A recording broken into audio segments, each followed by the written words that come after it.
श्रद्धाशील बंधुओं एवं बहन, शासनपति श्रमण भगवान महावीर ने अपनी धर्म देशना में एक बार फरमाया था, कडाण कम्माण मोक्षयति। जीव जो कर्म करता है उन कर्मों का फल उसे भोगना पड़ता है। कर्म करने के बाद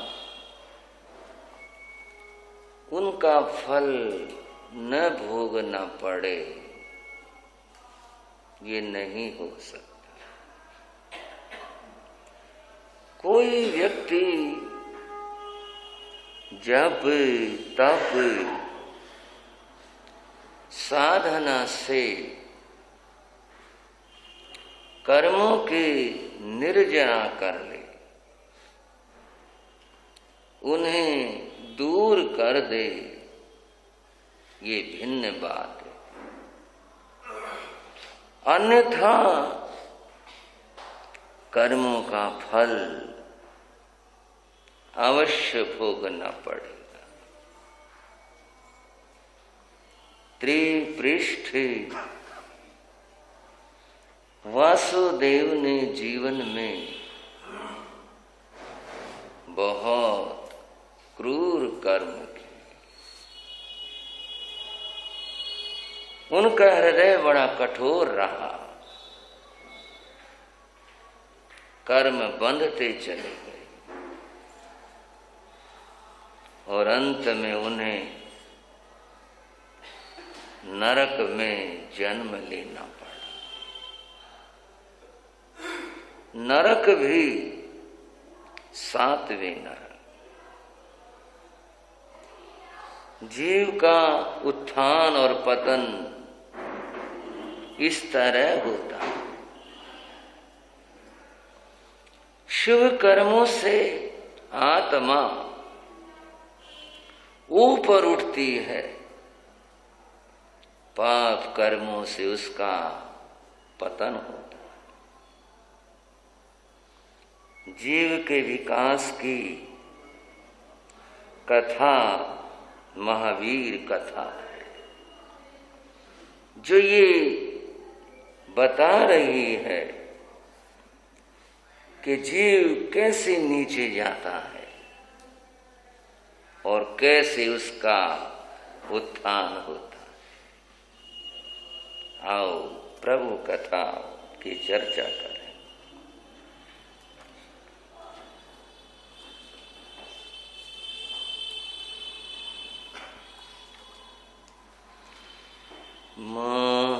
महावीर कथा को श्रवण करो, महावीर कथा को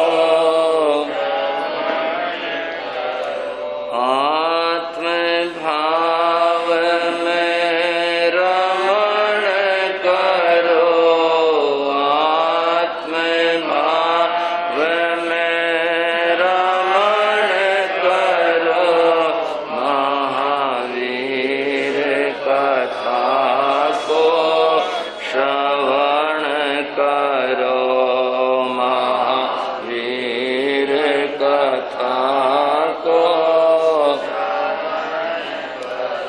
प्रभु कथा पाप हरने वाली, प्रभु कथा पाप हरने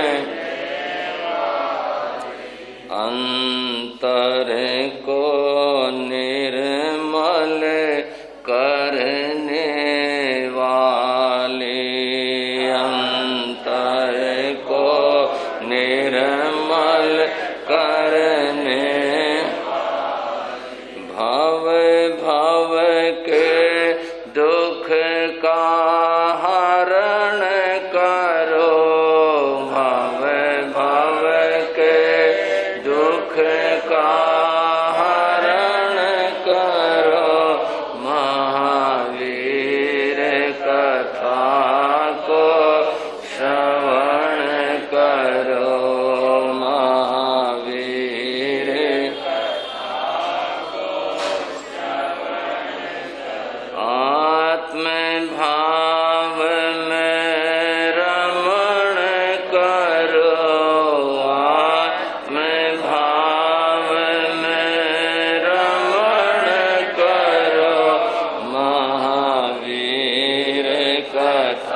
बोलो भगवान महावीर स्वामी के।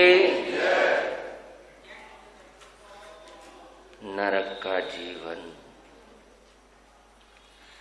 चारों ओर दुख ही दुख है। कभी चैन, विश्राम, शांति पल भर को भी नहीं आती। हर समय वेदना ही वेदना, दुख ही दुख है। एक श्वास भी तो ऐसा नहीं आता जिसे शांति का श्वास कहा जा सके।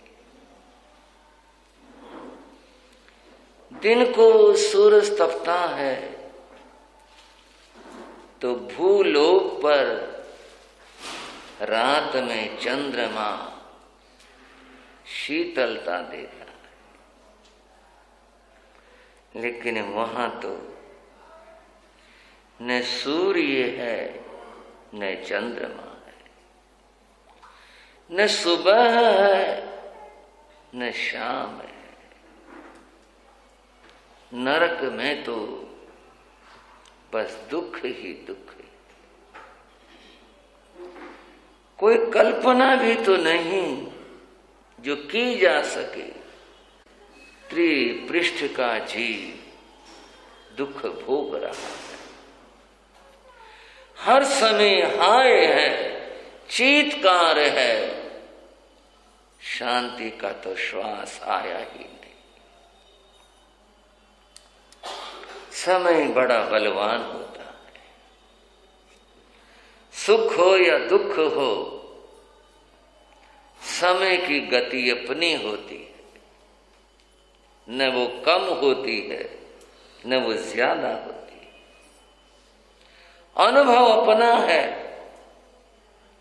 व्यक्ति को लगता है सुख के पल बहुत जल्दी बीत गए, दुख के पल बहुत लंबे हो गए, वर्षों के। साथ ही नरक में आयु भी तो बहुत है, लेकिन कितना भी लंबा समय हो, धीरे धीरे करते करते व्यतीत हो जाता है। सागरों पमों की इतनी दीर्घायु दुख भोग भोग कर, रो रो कर, पीड़ाओं को सहते सहते आखिर एक दिन आयुष पूर्ण हो गया। नए सार का जीव वहां से अब निकला। जाए कहां? जहां के कर्म बांधे। भला सातवीं नरक में तो कुछ अच्छा करने को था ही नहीं। जो निर्जरा हो गई, जो कर्म बचे, उसके अनुसार गति प्राप्त होती है। वहां से ये जीव निकल करके सिंह शेर के भव में आया। कहाँ आया बंधु? शेर सिंह के भाव में आया। नए सार से लेकर और यहां तक इस आत्मा का ये 20वां जन्म है, जिनकी गणना है। ऐसे जन्म भी हुए, उनकी गणना नहीं। सिंह श्रावक के रूप में जीवन जिया, बड़ा हुआ, समय आ गया कि जब अपने पूरे यौवन के ऊपर वो सिंह था। अब तो पूरे जंगल का वो राजा है। पाप और पुण्य का यहां भी कुछ पता नहीं। जिस जानवर को देखा, दहाड़ लगाई और क्रूरता से आक्रमण कर दिया, उसी की गर्दन को अपने तीक्ष्ण दांतों में जबड़ों में दबा लिया, मार डाला, शिकार हो गया। ऐसा जीवन सिंह के रूप में वो आत्मा जी रही थी। आप सोच रहे होंगे ये क्या हुआ, नरक में दुख भोगा और अब फिर पाप के रास्ते पर चल दिया, और जन्म ही ऐसा है। शेर को ये समझ कहा कि पाप क्या और पुण्य क्या है, वो कैसे अपना रास्ता बदल सकता है। अब तो पता नहीं क्या होगा इसका, फिर नरकों की तैयारी हो रही है। लेकिन मैंने कहा आत्मा किस तरह से ऊपर उठ जाती है, उसके ऊपर उठने में देव, गुरु और धर्म का क्या सहयोग मिल जाता है, क्यों कर क्या घट जाए। पहली चर्चा यहीं से चली थी। संत का दर्शन और सत्संग जहां प्राप्त हो गया, आत्मा की दिशा बदल गई। दो मुनि विहार किए हुए जा रहे थे। रास्ता इसी जंगल का था, इसी वन से उन्हें गुजरना था। दोनों मुनि विहार किए जा रहे थे, अभय थे, कोई भय नहीं, जरा भी इधर उधर देखने की बात नहीं। ये तो दो मुनियों की कथा है।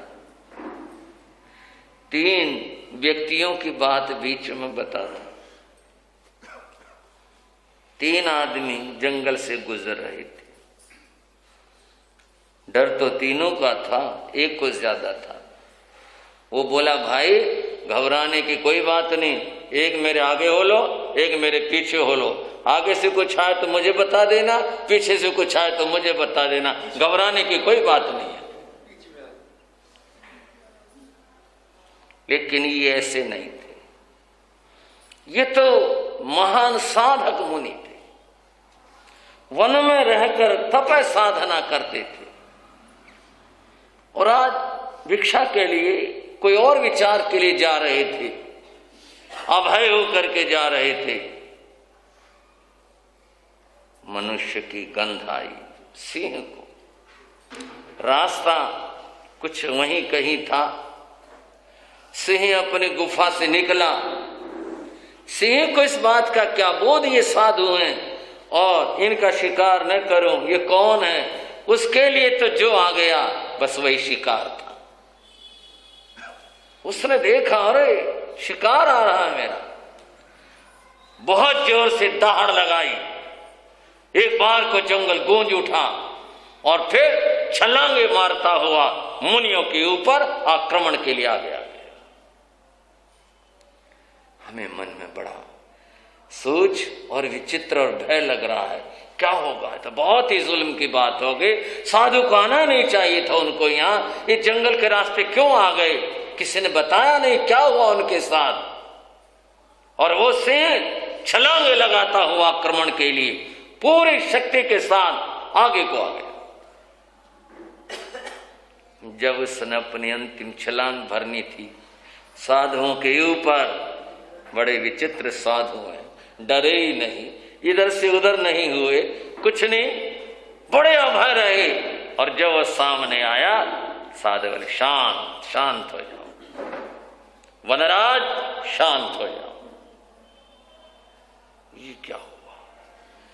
जलती हुई आग के ऊपर किसी ने पानी डाल दिया, जो भभक रही थी, ज्वालाएं उठ रही थे, और किसी ने पानी डाल दिया, और पानी डालती आग क्या हो गई। शांत हो जाओ वनराज, शांत हो जाओ। पता नहीं कहां क्रोध गया, कहां उसका बल गया। जो उसने करना था वो दूर गई बात, एकदम जैसे किसी ने उसे रोक लिया और पकड़ लिया, वहीं का वहीं रुक गया। ये लब्धिधारी मुनि थे। लब्धिधारी मुनि के लिए ये ऐसा होना कुछ भी बड़ी बात नहीं होती। सामने कोई भी आ जाए शांत हो, इतना ही बहुत है उनका करना, बस इतना ही पर्याप्त। मुनि ने एक दूसरे की ओर देखा, परस्पर में, देखो इस जीव को, दूसरे ने देखो इस जीव को, देखो सामने शेर था। बड़े मुनि बोले, वनराज अपने आप को पहचानो। क्या साधुओं की बात है, क्या विचित्र बात है। अभय भाव बहुत बड़ी चीज होती है। परम पूज्य गुरुदेव श्री मायाराम जी महाराज एक बार जंगल में रुके थे, मुनि भी थे साथ में, गृहस्थ भी थे, जंगल में रुके थे, रात को सिंह आया था। और ये बात एक कहानी भी कोई सोच सकता भी, तो कहानी साधु लोग हो सकता बना भी दें।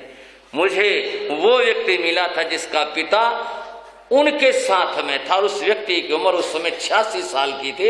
जो व्यक्ति मुझे मिला, बोला मेरा पिता उस समय गुरु महाराज मायाराम को छोड़ने के लिए साथ में गया हुआ था और रावलपिंडी से जम्मू जा रहे थे और हम 10-15 आदमी थे। वो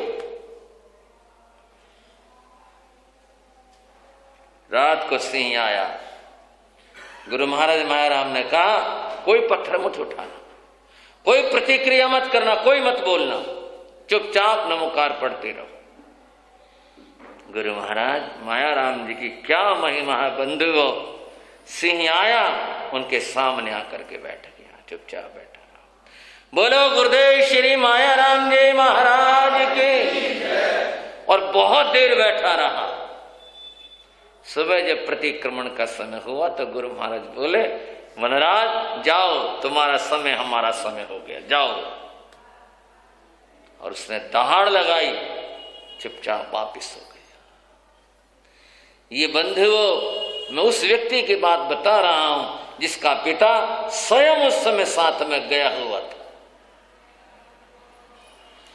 मुनि कहने लगे, वनराज बोध को प्राप्त करो, अपने आप को पहचानो।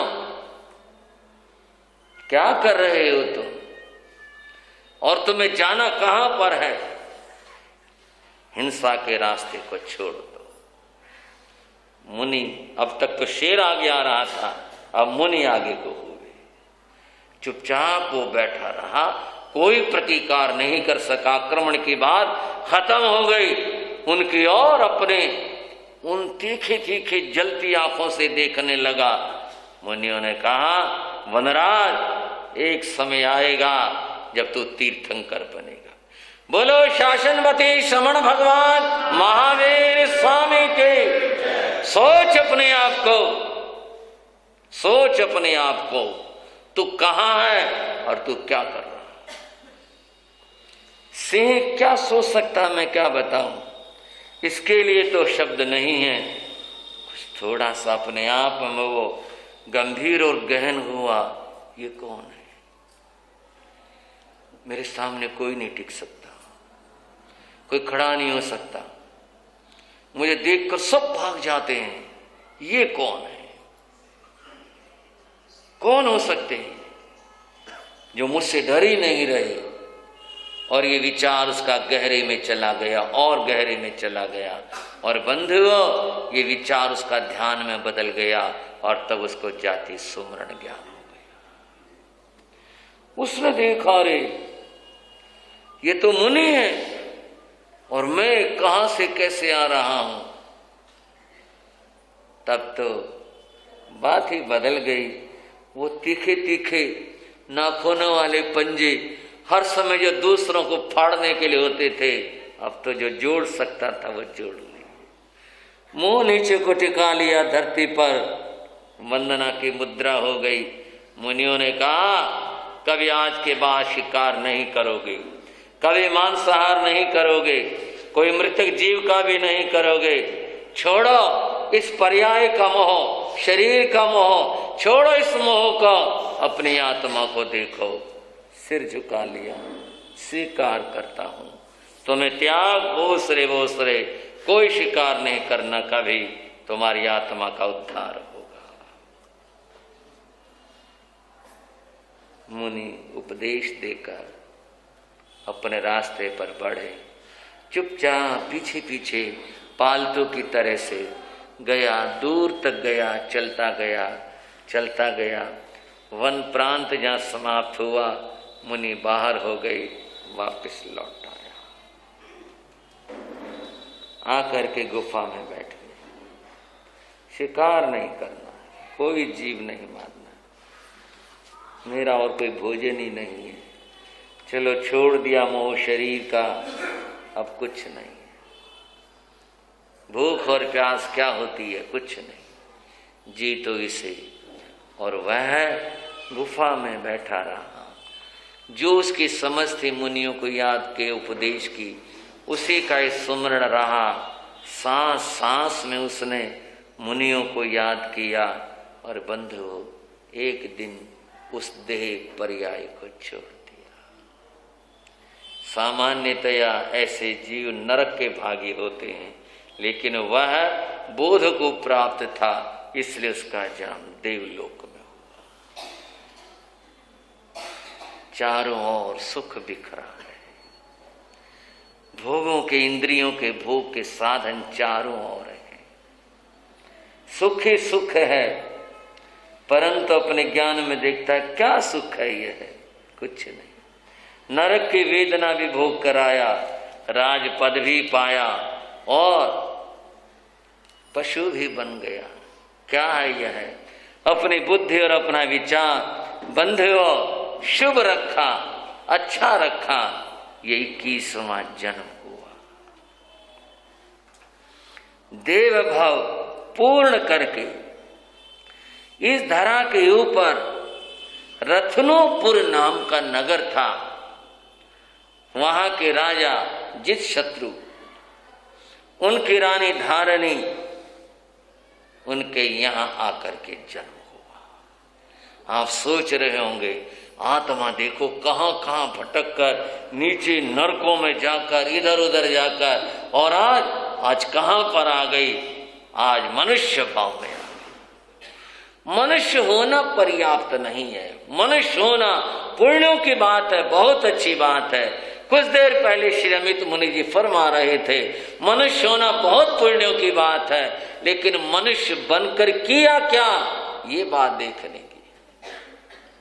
मनुष्य भाव मिला, यहां उनका नाम विमल रखा गया। राजकुमार विमल। जो राजकुमार की बात होती है, जीवन होता है, जीवन को जी रहे थे। संयोग फिर बनता है। एक दिन वो बाहर घूमने के लिए गए तो उन्हें फिर मुनि दर्शन हो गया। जहां जहां मुनि दर्शन होता है, आत्मा को उत्कर्ष होता है, उत्थान होता है। भटका हुआ जीव सन्मार्ग के ऊपर आ जाता है। मुनि को देखा तो मन में प्रेम भाव पैदा हुआ, नमस्कार किया। मुनि ने उपदेश दिया और उपदेश हृदय को छू गया और ऐसा मन बना कि बस रास्ता ये है। राजपद पाना अब लक्ष्य नहीं है। घर लौट कर आए, माता पिता को कहा मैं तो मुनि बनूंगा, और बंधुओं अंत में दीक्षा ले ली। राजकुमार विमल मुनि हो गए। विमल मुनि बनकर उन्होंने खूब शुद्ध संयम का पालन किया, तप की आराधना की, और ये जन्म उनका पूरा हुआ। इसके अनंतर फिर उनका जन्म देवलोक में हुआ। ये 22वां और 23वां जन्म हुआ। विमल मुनि 22वां जन्म है, देवलोक 23वां जन्म है। और बंधुओं, इस बार भी अपने जीवन को उन्होंने बड़े संयम के साथ जो हो सकता उसके साथ जिया। धीरे धीरे आयुष पूर्ण होने को गई। इस धरा पर जहां पर हम रहते हैं, इसका नाम भरत क्षेत्र है। दूसरा है महाविदेह क्षेत्र, और तीसरा है ऐरावत क्षेत्र। इसको हम जम्बूद्वीप कहते हैं। जम्बूद्वीप के महाविदेह क्षेत्र में मूका नाम की नगरी थी। मूका नगरी में धनंजय नाम के राजा राज्य करते थे। उनकी रानी का नाम धारणी था। देव भाव को पूर्ण करके उस जीव ने इनके यहां पर आकर जन्म लिया। लेकिन इस जन्म में कुछ विशेषता थी, और वो क्या कि जब वो आत्मा माता के उदर में आई, उस आत्मा ने यानी उनकी मां ने उस समय 14 स्वप्नों का दर्शन किया। क्रमशः एक एक जो तीर्थंकर के होते हैं बंधुओं, मैं यहां बताना चाहूंगा कि ये 14 स्वप्ने 2 माताएं देखती हैं। एक तो तीर्थंकर माता और दूसरी चक्रवर्ती माता, वो देखती है। चक्रवर्ती माता जो स्वप्न देखती है वो धूमिल होते हैं, उज्जले नहीं होते यही हैं परंतु धूमिल होते हैं। और तीर्थंकर माता जो स्वप्न देखती हैं वो बड़े उज्जले होते हैं। उन्होंने स्वप्न देखे लेकिन धूमिल थे। स्वप्न तो स्वप्न थे।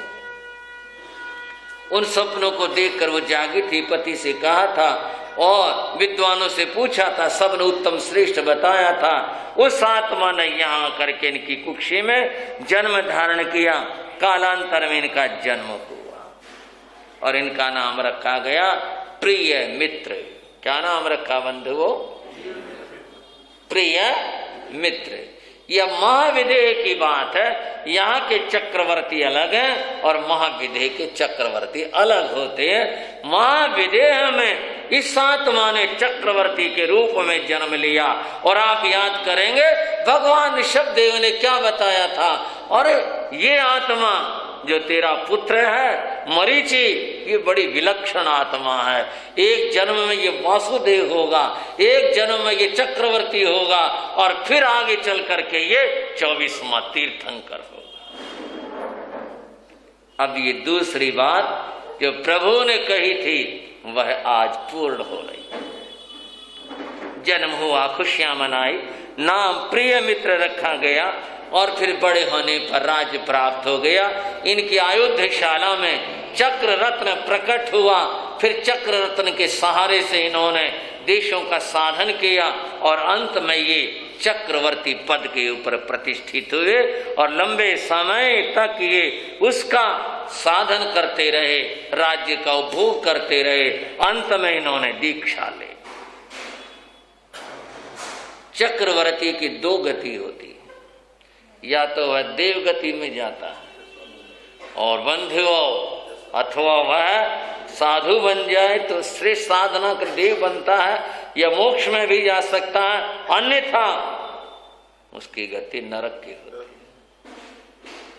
साधु बनी, साधना की और देव गति को प्राप्त किया। यहाँ पर ये इनका 7वां देवलोक था। यहाँ पर आकर के इनका जन्म,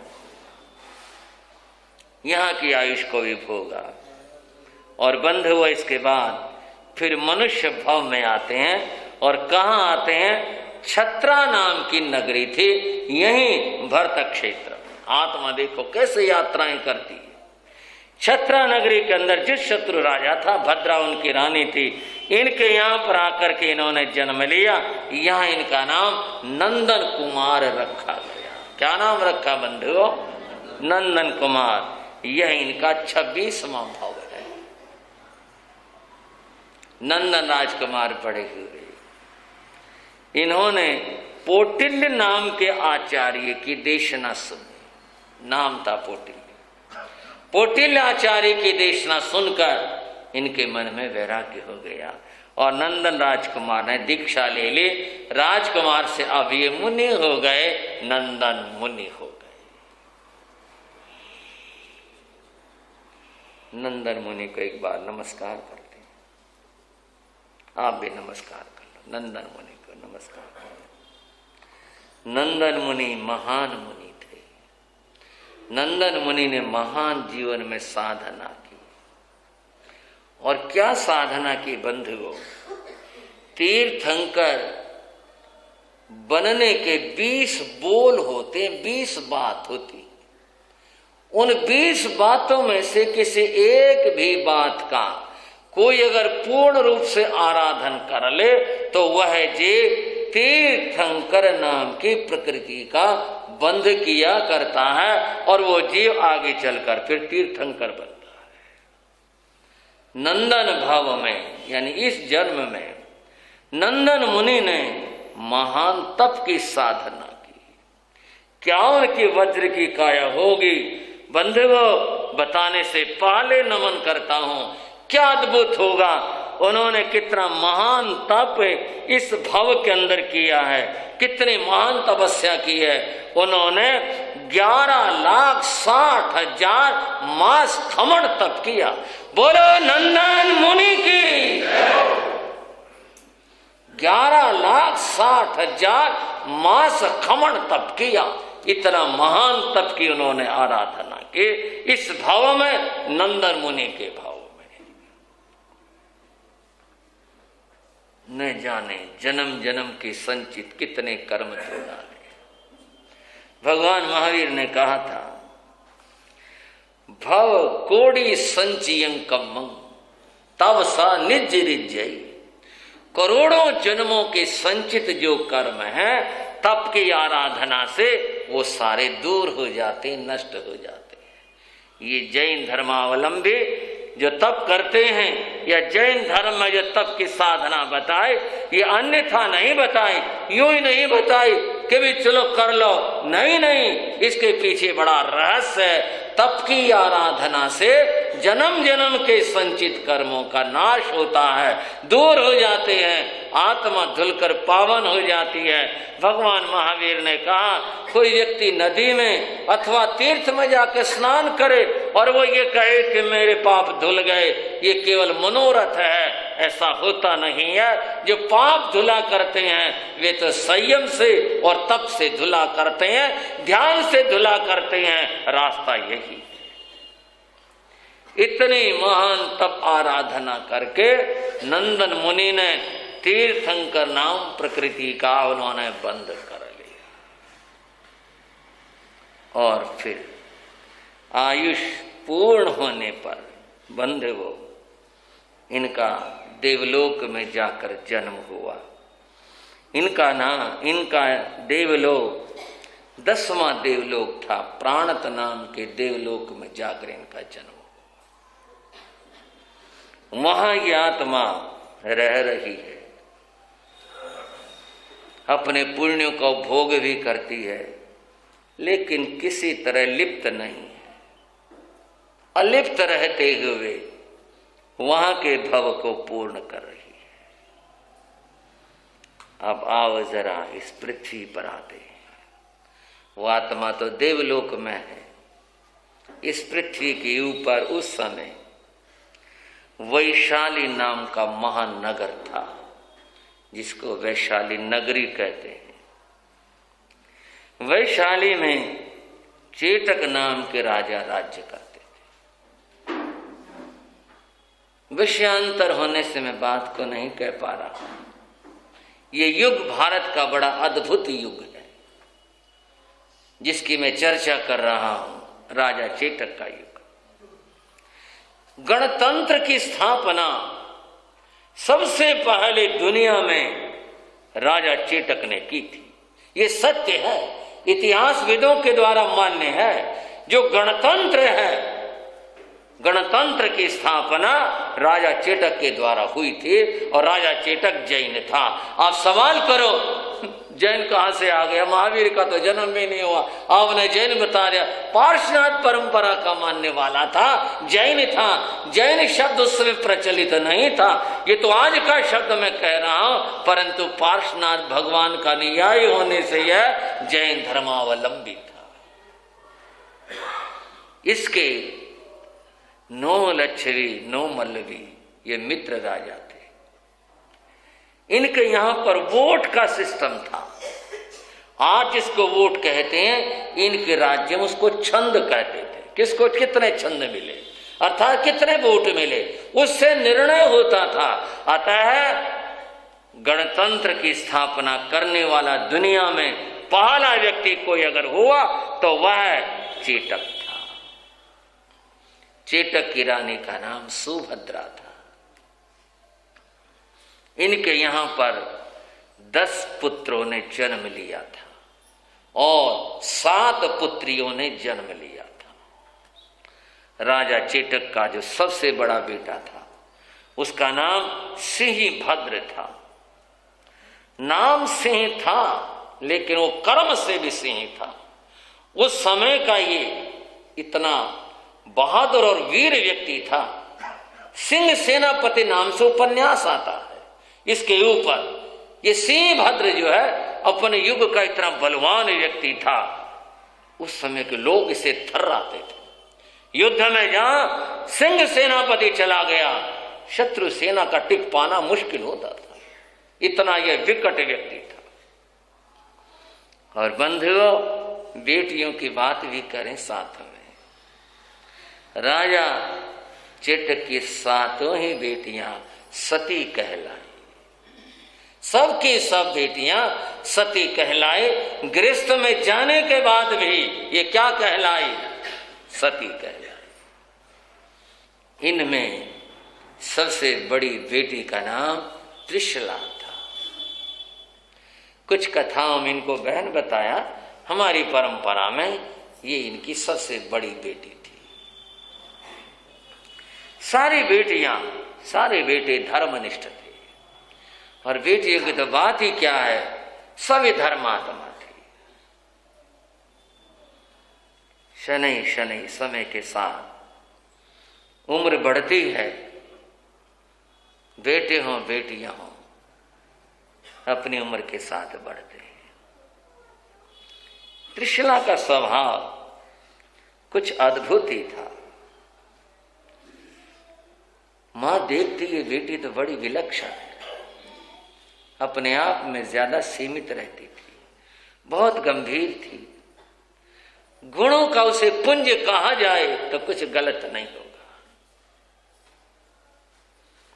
एक दिन अपने सखियों के साथ में त्रिशला का एक कार्यक्रम बना, आओ चलो आज वन विहार के लिए चलते। मां से कहा, मां सखियों के साथ वन विहार जाने का मन है। हाँ बेटी जाओ, कोई बात नहीं। राजा को कहला दिया, रथ आ गया, रथ महल के बाहर खड़ा हो गया। सारी सखियां रथ में आरूढ़ हो गई और रथी का आकर अपने स्थान पर बैठ गया और कन्याओं की सुरक्षा के लिए सैनिक दल पीछे पीछे दूर, ताकि इनके कार्य में कोई व्यवधान न पड़े। पीछे पीछे तलवारों से सन्नद्ध सैनिक दल पीछे, रथ चल पड़ा। वन में रथ पहुंचा, सखियां आनंद ले रही थी। अरे देखो कितने सुंदर फूल के, अरे उधर तो देखो कितना अच्छा लग रहा है, इस मोर को देखो, इस पक्षी को देखो, उसको देखो, आनंद ले रहे थे। और साथ में चलो और आगे चलो, और गहरे में चलो, चलो चलो। रथिक ने रथ और आगे बढ़ा दिया। सखियां सब वन की शोभा और सुषमा को देख रही थी। सामने से एक युवक आ गया, बड़ा सजीला, बड़ा सुंदर और इसके साथ बड़ा बलिष्ठ। सामने आ गया, सामने आकर उसने बहुत प्यार के साथ ने कहा, बंधुवर रथ को रोकिएगा। क्यों, क्या बात है? आगे बहुत चींटे हैं रास्ते में, मेरा आपसे निवेदन है रथ को आप घुमाकर उधर से ले जाइएगा। यहां जीवों की हिंसा होगी और व्यर्थ में हिंसा होगी, अपने रथ को आप उधर से ले जाइए। बंधु, धर्म सीखने और जानने का बस यही फल होता है कि आचरण में परिवर्तन आ जाए। रास्तों से सभी गुजरते हैं, लेकिन ये विवेक रहे कि रास्ते में चींटे हैं। मैं आपको बताऊं, हरियाणा में बड़ौदा गांव है जो हमारे पूज्य गुरु महाराज मायाराम जी की जन्मभूमि है। बड़ौदा गांव से 37 साधु साधियों ने जन्म लिया। उनमें से बहुत सारे अब हैं, बहुत सारे दिवंगत हैं। 37 आत्माओं ने वहां से जन्म लिया। किसी गांव से 37 साधु साध्वी होना कितनी बड़ी उपलब्धि की बात होती है। उस गांव की बात बताऊं, उस गांव में आज भी ऐसे लोग हैं जहां अगर खेत में चींटों का बिल निकल जाए या मिल जाए तो अपने हल को यहां से रोककर वहां जाके रखेंगे, उठाकर और चल दिए, वहां फिर रख लिया, उतना हिस्सा छोड़ देते हैं चींटे न मारे जाए। आज की बात है ये। अब भी हैं ऐसे लोग जिनके खेतों में ऐसा घटित है, चींटों का अगर बिल आ गया वहां का किसान हल नहीं चलाए। युवक ने कहा, बंधुवर इस रथ को आप उधर से ले जाइए, मैं उधर से आ रहा हूं, बहुत चींटे हैं रास्ते में, सारे कुचले जाएंगे, मारे जाएंगे। खबरदार, शाही सवारियां अपना रास्ता नहीं बदला करती। मैं आपको ऐसा कुछ नहीं कह रहा, ये रास्ता न बदलना ये तो तब होता है कोई प्रतिद्वंदी सामने खड़ा हो। आपके सामने कोई प्रतिद्वंदी नहीं है। मैं एक निवेदन कर रहा हूं केवल ये कि आप उधर से चले जाएं। ये तो प्रश्न ही नहीं है कि रास्ता बदलना यहाँ कोई परस्पर में विवाद का विषय है, जीव दया का मामला। हटो, रास्ता छोड़ो, इतना कठोर नहीं हो, हट जाओ, अन्यथा रथ के पहिए तुम्हारे सीने के ऊपर से उतर जाएंगे। अच्छा, आपके रथ के पहिए मेरे सीने से उतर जाएंगे? बढ़ाओ अपने रथ को, रथी के ध्यान रखना कहीं ये रथ के पहिए तुम्हारे सीने से ना उतर जाए, ध्यान रखना इस बात का। नहीं, और उसने चाबुक मारा और घोड़े आगे को बढ़े। सामने खड़े युवक ने एक पल आगे बढ़कर घोड़ों की लगाम एक हाथ से रोक दी।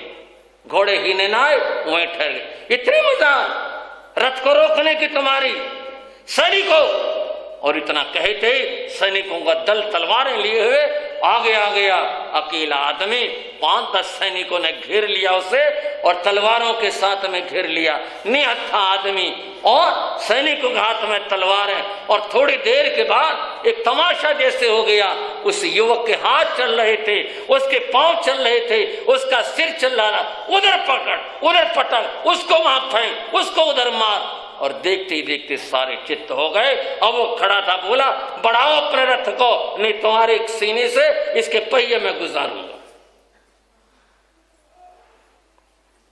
क्या हो गया? आए थे जंगल में शांति के लिए, ये बड़ा विवाद हो गया, बहुत विवाद हो गया, झगड़ा हो गया। दोबारा से खड़े हो कि इसको पकड़ो, लगा इसे छेड़ना ठीक नहीं, यह आदमी तो बहुत ही खतरनाक है। भैया रथ को वापस कर लो, हम आगे जाना नहीं चाहती। राजकुमारी त्रिशला बोली, वापस ले चलो। जैसी आज्ञा राजकुमारी। बड़े उदास मन से हारा टूटा हुआ आदमी रथिक, उसने रथ को घुमाया, रथ वापिस लौट गया। सैनिकों ने अपने शस्त्र संभाले, वापिस हो गए। युवक भी जिससे झगड़ा हुआ था चला गया। अस्त व्यस्त सब कुछ। बेटी महलों में आई। मां सुभद्रा ने कहा, बेटी क्या बात है, खुश खुश नहीं लग रही, क्या हुआ? मां आज अच्छा नहीं हुआ। क्या हुआ? उससे रथिक को बुला के पूछो। रथिक को बुलाया, उससे पूछा क्या हुआ? न जाने कहां से कौन बदमाश आदमी एक आ गया और उसने हद कर दी, हमारे सैनिकों को भी उठाकर मार करके पटक दिया उसने, और उसने कहा रथ को आगे जाने नहीं दूंगा, हमारा रथ रोक लिया। ऐसा कौन है जो महाराज चेतक के रथ को रोक ले, उसके बेटी के रथ को रोक ले? कौन पैदा हो गया यहां? सिंहभद्र आया, राजा स्वयं आए, बोले कौन है वो?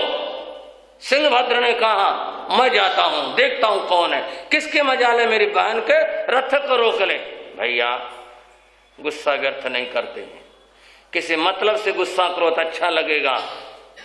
इससे बड़ी बात क्या होगी, मेरी बहन के रथ को रोक लिया। इसने आधी बात बताई है, रथिक ने आधी बात बताई, पूरी बात नहीं बताई। पूरी बात क्या है? उसने ये कहा था कि चींटे हैं, मारे जाएंगे, तुम उधर से चले जाओ।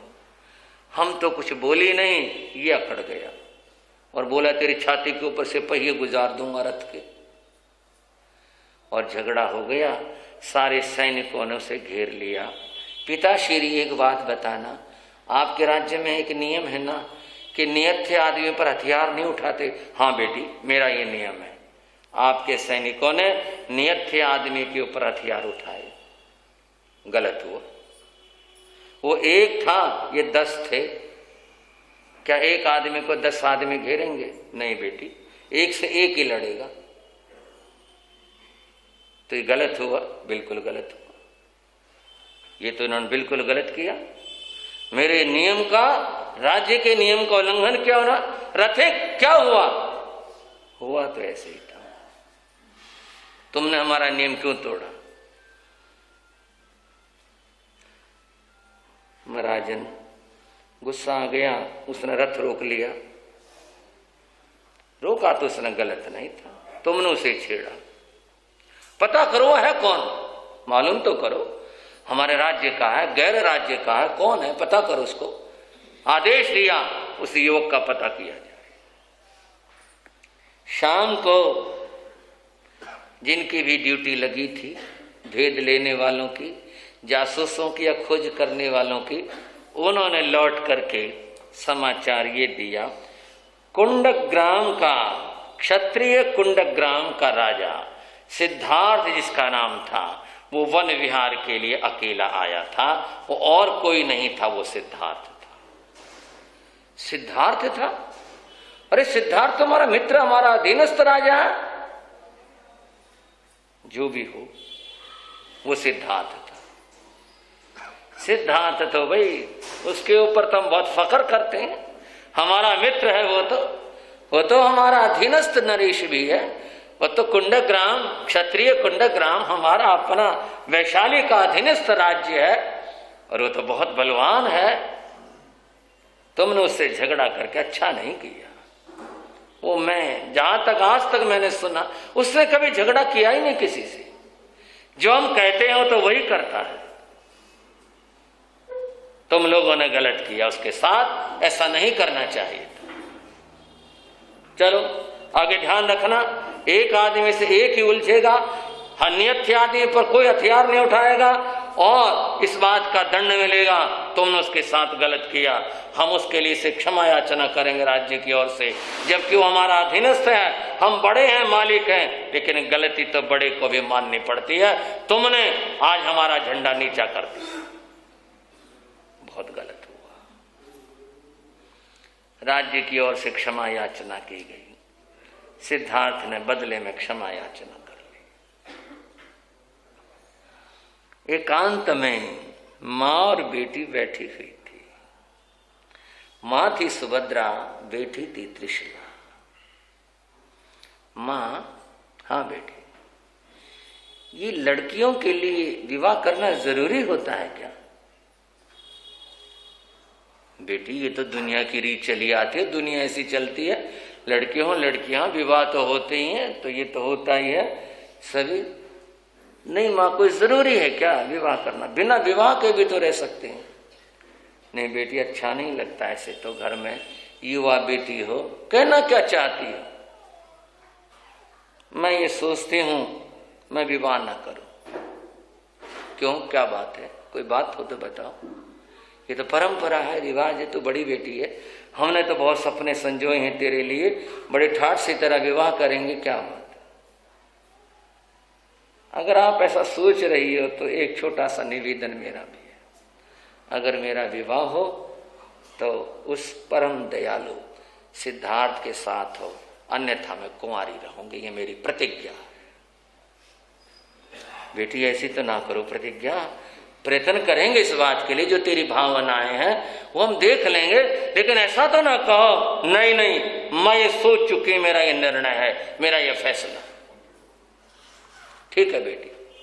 रानी ने राजा को बताया, राजा मुस्कुरा दिए, बोले बात तो ठीक है, हमारा बहुत ही प्रिय है सिद्धार्थ, कुंड क्षत्रिय कुंडग्राम का नरेश है, बहुत ही अच्छा है, लेकिन एक बात, विवाह का संबंध करने से पहले एक बार थोड़ा पता तो कर लें उसके बारे में कि कैसा क्या जीवन है, क्या चरित्र है, क्या बात है, पता तो कर लेते हैं। और राजा ने 5 आदमी नियुक्त कर दिए, जाओ छद्म रूप से पता करो सिद्धार्थ का जीवन और चरित्र क्या है। कुछ दिनों के बाद 5 लौट कर आ गए और आकर के राजा के सामने उपस्थित हो गए। क्या देखा तुमने?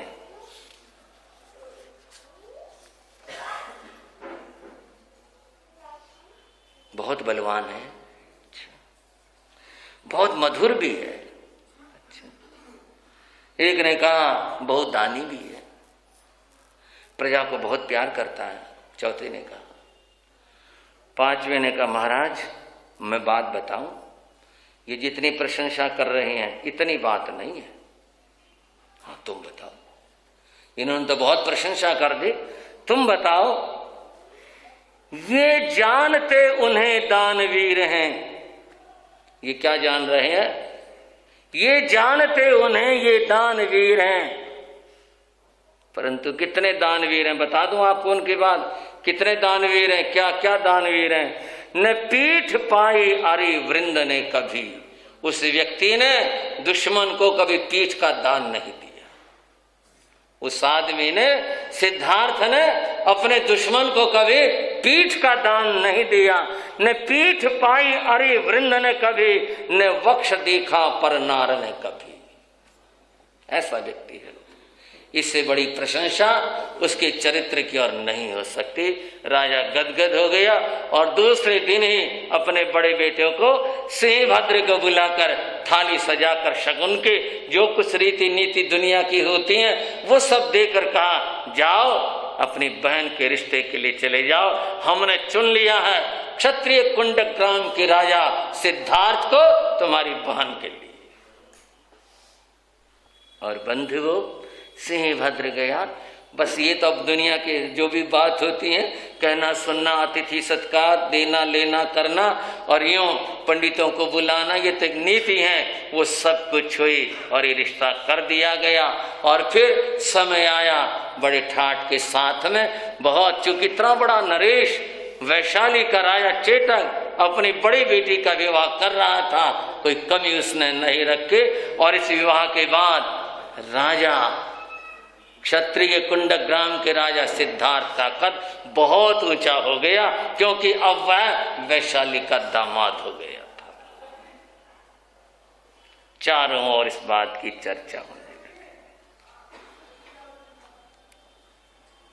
सिद्धार्थ 3 नामों से जाने जाते थे। सिद्धार्थ, श्रेयांश और यशस्वी, इस नाम से जाने जाते थे। सारी जगह यश फैला और कभी गलत काम नहीं किया, श्रेय के काम किए और जिसके अर्थ सभी सिद्ध हो गए थे। ऐसा सिद्धार्थ। समय आने पर उसका एक बालक ने जन्म लिया, नाम रखा नंदीवर्धन। एक कन्या ने जन्म लिया, नाम रखा सुदर्शना। दोनों बालक महलों की शोभा बने हुए थे। समय सरकता गया, व्यतीत होता गया। एक बार रानी त्रिशला अपने कक्ष में भवन में शयन कर रही थी। शयन करते हुए उन्होंने दिव्य 14 स्वप्नों का दर्शन किया। और वे स्वप्न थे, सबसे पहले हाथी, दूसरा अपने गिनते चलेंगे वृषभ बैल, तीसरा सिंह, लक्ष्मी, माला युगल, चंद्रमा, सूर्य, ध्वज, अमृत कलश, पद्म सरोवर, समुद्र, विमान, रत्न राशि, निर्धूम अग्नि। देखे कैसे एक एक चीज आती गई, सामने प्रस्तुत होती गई और आकाश से उतर कर उनके गोदी में आती गई। ऐसा हुआ। चंद्रमा उतर आए उनके पास में गोदी में, सूर्य उतर आया उनके गोदी में। ऐसे विलक्षण स्वप्न। त्रिशला जागी, हैरान रह गई। इतनी सारी चीजें, इतनी सारी वस्तुएं, जरा गिनू तो सही। हाथी था, वृषभ था, फिर ये था, ये था, ये। हाँ 14 हो गए। कहते हैं उत्तम सपनों के बाद में सोया नहीं करते, वो जागृत रही। और बंधुओं, कहना यह है 14 स्वप्न के दर्शन के साथ ही प्राणत देवलोक से उस आत्मा ने नए सार के जीवन ने देवलोक से अपने आयुष पूर्ण की, भव पूर्ण किया, स्थिति पूर्ण की। उस भव को छोड़कर माता त्रिशला की कुक्षी में अवतरित हो गए। बोलो भगवान महावीर स्वामी के। त्रिशला ने प्रातः पति के समीप जाकर सपनों की चर्चा की। प्रिय कारिणी त्रिशला का एक नाम था। बहुत ही उत्तम स्वप्न है। देखो, मैं तुम्हें कुछ कहूं, हो सकता कम ही रह जाए कहने में। विद्वानों को बुलाते, उनसे पूछते। राजा ने विद्वानों को बुलाया और स्वप्नों का फल पूछा तो उन्होंने बताया, महाराज इनमें से तो एक स्वप्न भी अगर किसी को आ जाए और सही पूर्ण रूप से आ जाए तो उस माता का जो पुत्र होगा वो राजा होगा। आपका पुत्र राजा तो होगा, पर ये तो 14 है, इसकी व्याख्या क्या करें हम। एक ही बात है, या तो वो चक्रवर्ती होगा और या वह परमात्मा होगा। बहुत सुंदर, बहुत अच्छा। उनको प्रचुर पुरस्कार दे करके विदा कर दिया। वो लोग चले गए और तब के बाद माता त्रिशला अपने उदरस्थ बालक का जैसे होता है उस तरह से ध्यान रखते हुए लालन पालन करने लग गए। समय बीत रहा है। राजा के मन में उत्सुकता है, ये तो कोई बहुत ही दिव्य और विचित्र आत्मा है, बहुत ही दिव्य आत्मा है। विद्वानों ने बताया ये तो सारे स्वप्न बड़े विलक्षण थे। देखो कैसी महान आत्मा का जन्म होगा, क्या होगा। समय की प्रतीक्षा थी। एक और बात हो गई, त्रिशला के स्वभाव वैसे ही बड़ा सुकोमल था। प्रिय भाषिणी और प्रिय कारिणी थी वे, लेकिन अब तो और भी परिवर्तन आ गया। बहुत ही मधुर स्वभाव हो गया। उनकी भाषा इतनी और भी मधुर हो गई, सुनने वाला बस ये सोचता मैं महारानी के बोल सुनता ही रहा। इतना मधुर हो गया। कुछ और परिवर्तन आ गए। एक शाम दासी घर जाने लगी, प्रणाम करके महारानी को अनुमति लेकर दरवाजे तक पहुंची थी। महारानी ने आवाज दी, दासी। हाँ मां। लौट कर आई, प्रणाम मां। आदेश। अरे घर तो कुछ लेते जाते। मिल गया, बहुत मिल गया, खाने का भी मिल गया और वो तो आपको देती रहते। ले मेरी बेटी, एक मुट्ठी ये लेती चली। ले, उसने अंजलि कर ली। सोचा कुछ खाने का देंगी माँ, अंजलि कर ली। एक मुट्ठी उस पर रखे, अंजलि मोतियों से भर गई। जा ये ले जा। माँ मैं कैसे ले जाऊं ये? क्यों, क्या बात है, ले जाना ये। हम तो देखो गरीब आदमी, इतनी सारी संपदा हम कहाँ रखेंगे माँ, ये तो महलों के। अरे नहीं नहीं, महल और झोपड़ी कुछ थोड़े होते हैं। तुम झोपड़ी में रहोगे क्या इतनी सेवा के बाद? जाओ ये मोती ले जाओ, महल बनाओ, अपने सुख से जियो, जाओ ले जाओ। अरे तू भी आ जा, तेरे घर जा, ले एक मुट्ठी मोती लेती जा। क्या हो रहा है? मोती जैसे शुद्ध मोती, इतनी महंगी चीज। आजकल तो सस्ते भी बहुत आते हैं, इनकी बात नहीं कर रहा मैं सस्तों की। मैं बात कर रहा हूं उन मोतियों की जिनकी कीमत बहुत अधिक हुआ करती। ऐसे मुट्ठी भरी हो गई। कोई कन्या देखी, ले बेटी ये उतार, ये डाल ले अपने गले में। ले हाँ, ये हाथ तू डाल। नहीं मां, हम में कैसे डाल? नहीं नहीं, ले पहन ले जा। राजा को भी पता चलता। राजा कहते त्रिशला जो करती हो वो सही करती हो, गलत कभी करती नहीं, वो ठीक, वो जो कर रही हो ठीक कर रही है। और एक बात में परिवर्तन आ गया। इतना मधुर बोलने लगी, राजा भी हैरान रह जाते हैं उनकी भाषा से। ऐसा मधुर व्यवहार, इतना मृदु आचरण, इतने दान देने की भावना। याचक लोग आते सामने, दे दो इनको, दे जो मांगे वो दे दो इन्हें, कोई निराश न जाए। कोई जिसने झोली कर दी और हाथ कर दिया उसे खाली न जाने देना, दे दो इसे। ऐसे हो रहा है।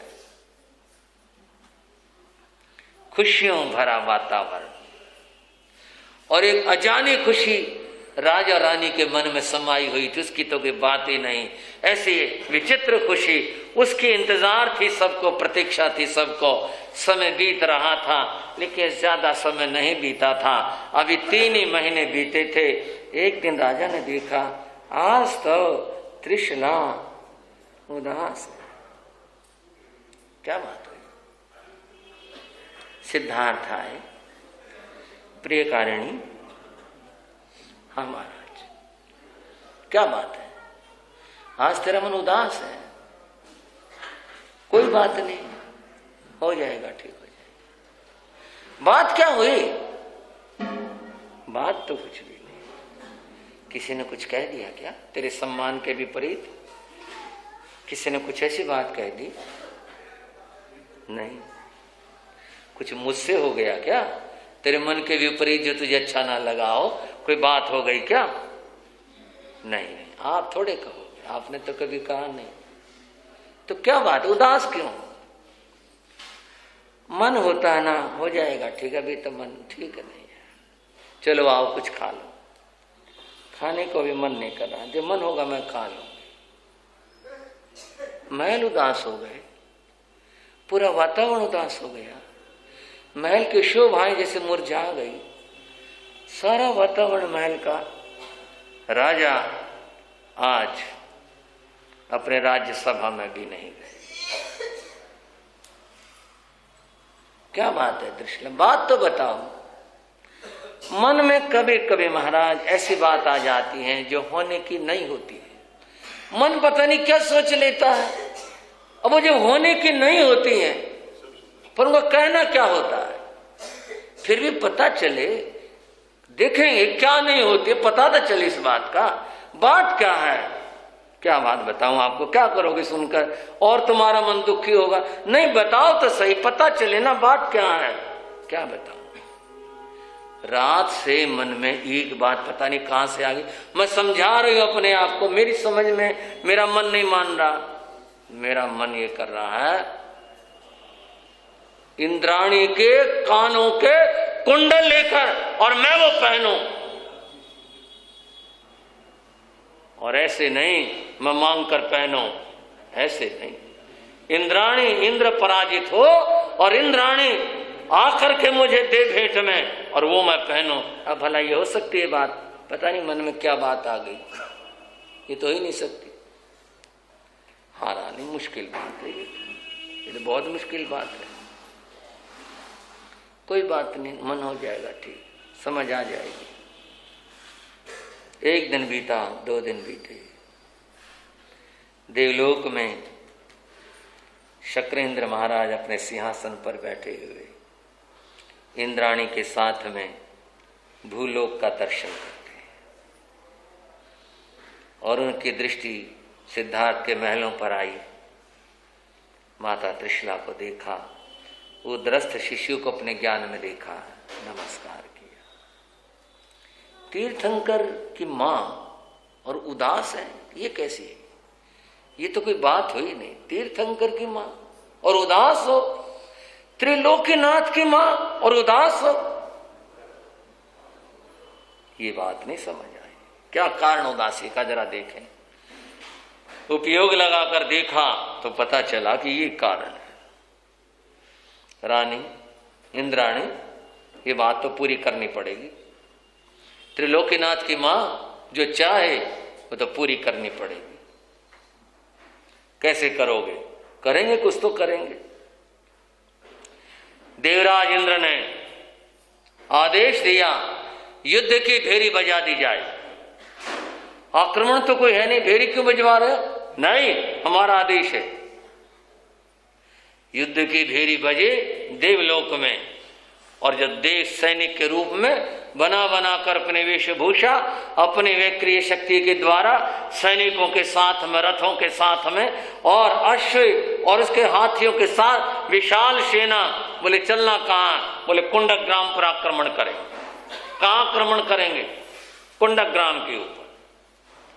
और उधर से देव सेना धरती पर ऊपर से उतरनी शुरू हो गई। स्वयं महाराज इंद्र आए हुए थे, एक दूत को भेजा और भेज करके संदेश ये लिखा, सिद्धार्थ अपने राज ध्वज को उतार दीजिए और हमारा ध्वज लगा लीजिए अगर अपनी खैर चाहते हो तो। अगर ऐसा नहीं होगा तो तुम्हें युद्ध करना पड़ेगा, या अपने ध्वज को बदल दीजिए, हमारा ध्वज जो है इंद्र का वो स्थापित करो अपने महल के ऊपर। ये क्या मतलब? देवराज देवताओं के राजा होंगे, स्वर्ग के राजा होंगे, हमारे यहां दखल का उनका क्या मतलब? कागज को फाड़ देर फेंक दिया और दूत से कहा जाओ चले जाओ। पता नहीं कहां से इतना बल आया सिद्धार्थ में, और बोले हम ऐसे अधीनता स्वीकार नहीं करते हैं किसी के। अगर युद्ध की चुनौती है उसका उत्तर युद्ध होगा, लेकिन हम अपने ओर से किसी को कुछ नहीं कहते। राजा सिद्धार्थ ने भी युद्ध की बेरी बजवा दी। सेनाएं आ गई और युद्ध के मोर्चे की ओर बढ़ गई। सामने देव सेना थी, इधर मनुष्यों की सेना थी। सब कोई जानते थे ये क्या होगा। देवताओं में मनुष्यों में तो लड़ाई हुई नहीं, देवताओं के राक्षसों की लड़ाई होती है, वो भी ताकतवर वो भी ताकतवर। आदमी तो कहीं पर इनके सामने टिकता ही नहीं, होगा क्या? सब सोच रहे थे। राजा का रथ आ गया जो युद्ध में जिसमें बैठ कर जाते थे। पता चला सब जगह पर, त्रिशला को पता चला, महारानी आई, पूरी बात पूछी, बोले युद्ध में जा रहे? हाँ युद्ध में जा रहा हूं, मैं आपके साथ चलूंगी। तुम साथ चलोगे? हाँ मैं साथ चलूंगी। तुम्हारा क्या मतलब स्त्री का युद्ध से? तुम माला में बैठो, क्यों चिंता करती हो? एक बात बताऊं आपको, शक्ति जो है वो नारी होती है, इसके बिना विजय नहीं होती। साथ चलोगे आपके? नहीं नहीं तुम्हारा चलना ठीक नहीं है, स्त्री कैसे जाएगी युद्ध के मैदान में? नहीं महाराज मैं साथ चलूंगी, इसके बिना तो बिना शक्ति के विजय प्राप्त नहीं हुआ करती है। और वो राजा के बराबर में बैठ गए। रथ आगे बढ़ा, आमने और सामने इंद्र और सिद्धार्थ। सिद्धार्थ छोड़े में काम बना लो, झंडा बदलो, हमारे अधीनता स्वीकार करो। ये कभी नहीं हो सकता। हम क्षत्रिय हैं और अधीनता हम कभी स्वीकार नहीं कर सकते किसी की। तो युद्ध के लिए तैयार हो? हाँ तैयार हैं। और देखते ही देखते बंधुओं दोनों की सेनाएं जूझ पड़ी। राजा सिद्धार्थ अपने रथ के ऊपर खड़ा हुआ, धनुष और बाण लेकर के उसने बाण वर्षा शुरू की। जिधर देखे हमारी सेना पीछे को चली गई, अपने रथ को दौड़ाता हुआ उधर ले जाए। देवता पीछे हो गए, उधर देखा उधर रथ को ले गया। मामला क्या हो रहा था? देव शक्तियों के जितने प्रहार थे वो राजा के रथ के ऊपर से नहीं जा सकते थे, क्योंकि तीर्थंकर उस समय माता के उदर में थे। और श्रद्धा के साथ एक बार जयकार करेंगे, तीर्थंकर भगवंतों की। राजा का रथ जिधर भी जाता देव सेनाएं पीछे हो जाती। आखिर इंद्र और राजा सिद्धार्थ आमने सामने, युद्ध होने लगा, विकट युद्ध होने लगा। राजा अपनी पूरी कला और कौशल प्रस्तुत कर रहे थे। बाणों के उन्होंने जैसे बौछार बनाकर रख दे, इरावत हाथी जो था पीछे हट गया। इंद्र चिंता में हुए, इरावत पीछे हट गया, कैसे बात बनेगी युद्ध में? और इंद्र महाराज भी गुस्से में आकर के प्रहार करते हैं। कोई प्रहार, कोई शस्त्र रथ के ऊपर से नहीं गुजरता, बराबर से निकल जाते, निशाना लग ही नहीं रहा। इंद्राणी को बुलाया। इंद्राणी तुम ठीक कह रही थी, युद्ध नहीं करना चाहिए, आज तो प्रतिष्ठाओं का सवाल हो गया, हम हार कर कैसे जाएं? और तुम्हें मालूम है तीर्थंकर होने वाले तीर्थंकर जी इस समय में इस रथ में और माता के उदर में विराजमान है, क्या होगा? महाराज समझौता कर लो, समझौते में दोनों की विजय होती है, तो चलो समझौता करो। श्वेत ध्वज लहराया गया। श्वेत ध्वज को देखते ही राजा का धनुष नीचे हो गया, सभी सैनिकों के हथियार नीचे हो गए, उधर भी और उधर भी। उधर से दूत आया, हम संधि चाहते हैं, हम तैयार, हम लड़ना ही नहीं चाहते, हमारे ऊपर लड़ाई थोपी गई, हमारे ऊपर आक्रमण हुआ, हमने तो कोई ऐसी बात की ही नहीं, समझौता हो जाए। ठीक है, आओ चलो। इंद्राणी सोने का पात्र लेकर और उसमें अपने कानों के कुंडल रख करके त्रिशला के सामने आ गई। बहन, ये उपहार है तुम्हारे लिए।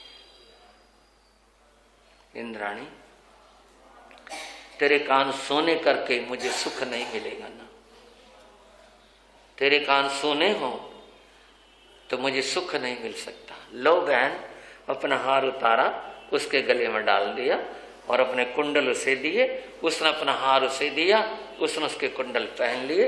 और फिर एक बार श्रद्धा के साथ बोलोगे, भगवान महावीर स्वामी की, भगवान महावीर स्वामी की। और यूं देव विजयी होकर के राजा सिद्धार्थ अपने रथ को वापस लौटा लेते हैं और देवराज इंद्र अपनी सेना को लेकर स्वर्ग में चले गए। माता का दोहद पूर्ण हो गया। जो एक स्त्री का दोहद, एक इच्छा होती है, उद्रस्त बालक के आने पर आज वो पूरी हो गई। बहुत प्रसन्न है माता। उन्होंने सोचा था जो बात पूरी नहीं हो सकते और वो बात पूरी हो गई, मन की इच्छा पूरी हो गई। यूं ही नहीं मिले हैं, जीत कर मिले, ऐसे नहीं मिले। एक दिन राजा सिद्धार्थ अपनी राज्यसभा को चले। महाराज, कहाँ जा रहे हो? राज्यसभा में जा रहा हूं। बोलो, कुछ कहना था, बोलो, क्या बात है? कोई मन की बात है, बताओ क्या बात है। वहां आप क्या करोगे? करेंगे क्या? तुम नहीं जानते राज्यसभा में क्या होता है। न्याय करेंगे, फैसला करेंगे, झगड़े निपटाएंगे और कई राज के काम होते हैं, तनख्वाहें बंटनी है, बहुत सारे काम है वहां बहुत सारे काम है। अच्छा, एक बात बताओगे? बोलो। आपके जेलों में कितने आदमी होंगे? आदमी कोई गिनती मेरे पास है नहीं, बता दूंगा मैं, उस सेवक बता देगा इस बात को। होंगे सैकड़ों, होंगे हजारों, होंगे। जेलें तो भरी रहती है अपराधियों से। आज एक काम करोगे आप? बोलो। आज आप जाकर के राज्यसभा में सबसे पहले मेरा काम कर देना। बताओ क्या काम करना है? सारे कैदियों को मुक्त कर दो। कैदियों को मुक्त कर दे?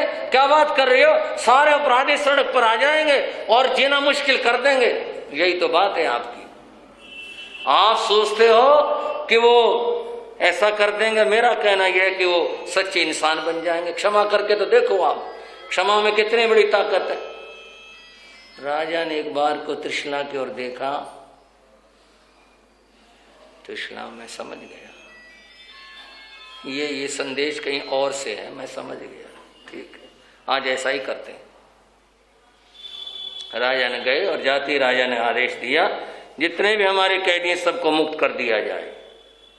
मंत्री ने रक्षकों ने, महाराज क्या एक बार दोबारा विचार करो इसके ऊपर। विचार हो गया, सबको मुक्त कर दो।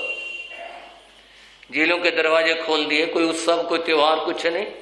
पता चला रानी ने करवाया है। सारे के सारे अपराधी और कैदी रानी की देली पर माथा टेकने के लिए आते हैं।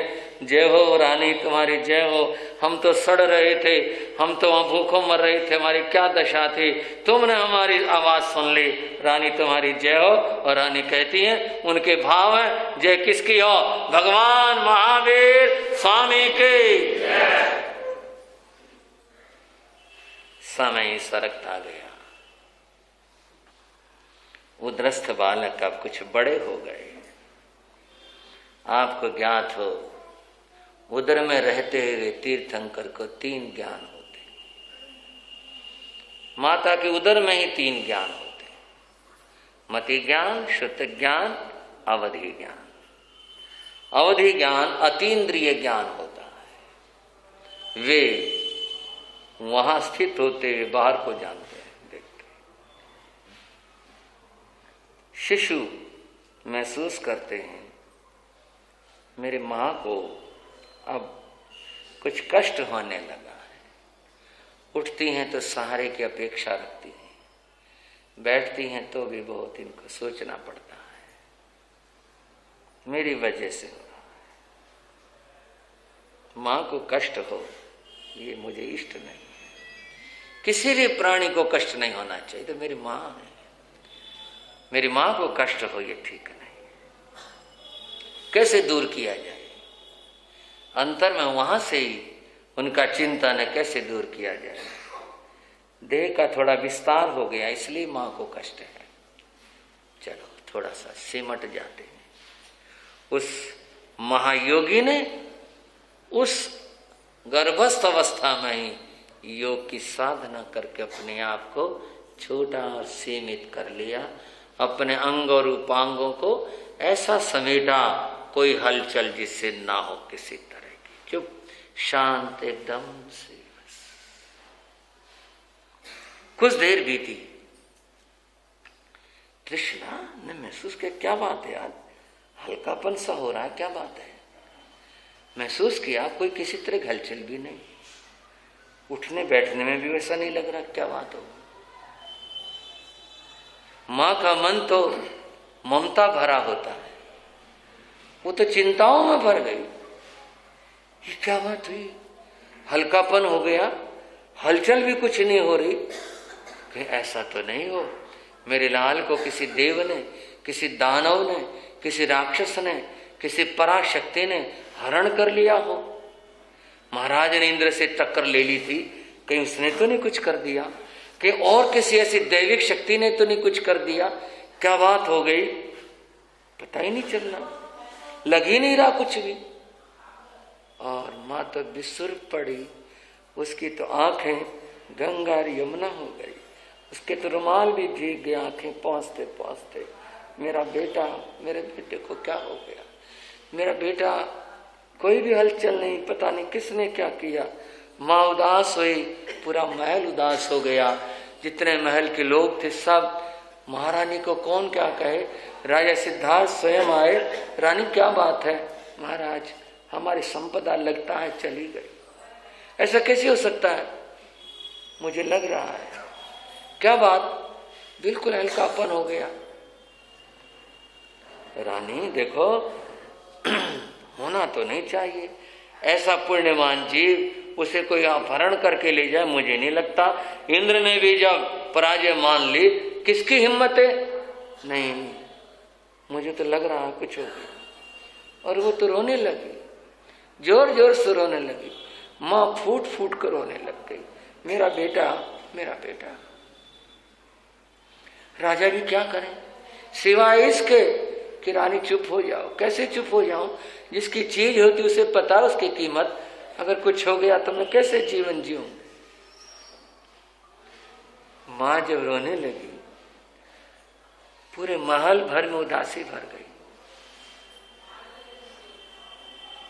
उस शिशु ने अपने ज्ञान का उपयोग अब फिर कर लिया।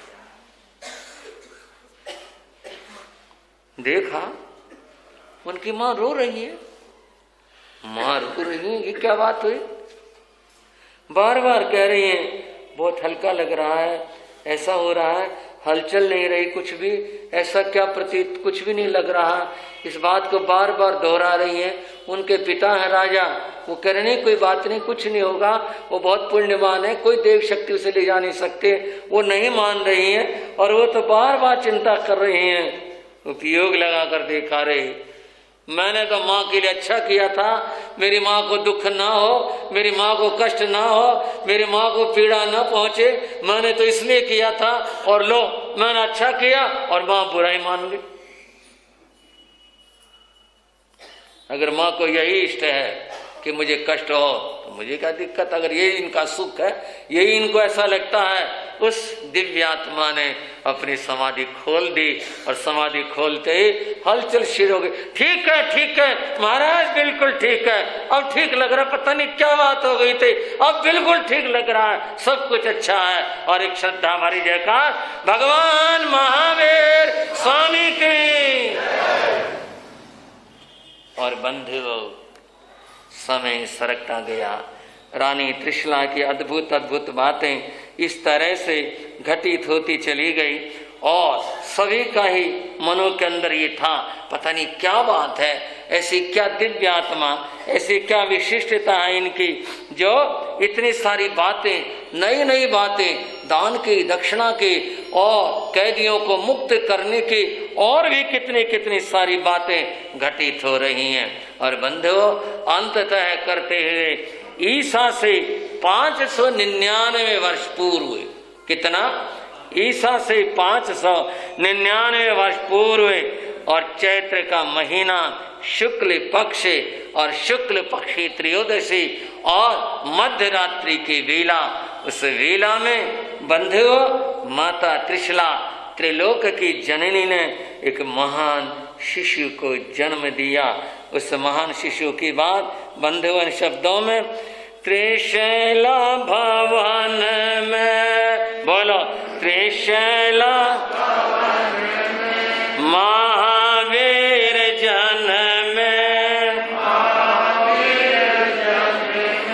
देवों ने ये गाए है, गूंजती बधाई है, देवों ने ये गाए है, गूंजती त्रिशला भवन में, त्रिशला महावीर जन में, देवों ने ये गाए है, सबको बधाई है, देवों ने ये गाए है, सबको